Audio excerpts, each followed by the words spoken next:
BJP के वरिष्ठ नेता लालकृष्ण आडवाणी को भारत रत्न देने की घोषणा पर समाजवादी पार्टी प्रमुख अखिलेश यादव ने अपनी प्रतिक्रिया दी है। अपने सोशल मीडिया अकाउंट एक्स पर उन्होंने इस संदर्भ में चौंकाने वाले तथ्यों का दावा किया है। सपा प्रमुख ने भारत सरकार के इस फैसले को चुनाव से जोड़कर टिप्पणी की है। पूर्व सीएम ने कहा, ये भारत रत्न अपने वोट को बांधने के लिए दिया जा रहा है। अखिलेश यादव ने यह भी कहा कि भारत रत्न सम्मान में नहीं दिया जा रहा है, बल्कि वोट को बांधने के लिए दिया जा रहा है। बलरामपुर पहुंचे अखिलेश यादव ने योगी सरकार पर भी हमला बोला है। उन्होंने कहा कि मैंने कई बार ये कहा है कि कोई पुण्य काम होने जा रहा हो और पीडीए यानी पिछड़ा, दलित और अल्पसंख्यक के लोग 90% आबादी वाले दुखी हों, कैसे पुण्य होगा। जमीन घोटाला हुआ है, वो भी अगर गोंडा, बलरामपुर, अयोध्या जैसी जगहों पर, तो सोचिए आपके ही नाम पर किस तरह से सरकार में घोटाला हो रहा है। 40 लाख करोड़ का अगर इन्वेस्टमेंट उत्तर प्रदेश में आ रहा हो तो बलरामपुर, गोंडा में निवेश क्यों नहीं हुआ।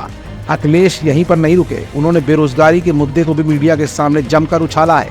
उन्होंने कहा कि ये जो बेरोजगार इजराइल जा रहे हैं और अग्निवीर के लोग अपने कपड़े उतार कर आंदोलन कर रहे हैं, इनसे भला बीजेपी कैसे बच पाएगी। और ये जो नई आवाज उठी है पीडीए यानी पिछड़ा, दलित और अल्पसंख्यकों वाली 90% आबादी की, तो भारतीय जनता पार्टी का इससे बच पाना नामुमकिन है। इस समय अखिलेश पिछड़ा, दलित और अल्पसंख्यकों को लेकर जनता के बीच लगातार अपनी बातें रख रहे हैं और जब जब मौका मिलता है तो इंडिया गठबंधन में शीर्ष स्तर की पैरोकारी करते भी दिख जाते हैं, लेकिन अंदर खाने वो अपनी राजनीति अपने हिसाब से चल रहे हैं। शायद यही वजह है कि कभी कांग्रेस के नजदीक आते दिख जाते हैं तो कभी खुद ही सीटों के बंटवारे को लेकर स्वयंभू भी बन जाते हैं। ऐसे में जहाँ एक तरफ कांग्रेस और समाजवादी पार्टी के रिश्ते कमजोर पड़ रहे हैं, तो वहीं अब बीजेपी पर निशाना साधकर अखिलेश यादव ने आम जनता के बीच पिछड़ा, दलित और अल्पसंख्यक एजेंडे को दोबारा उछालने की कोशिश की है और बीजेपी को नसीहत देने का प्रयास भी। लेकिन बीजेपी अखिलेश की इन बातों का जवाब अब किस तरह से देती है, ये भी देखने वाली बात होगी।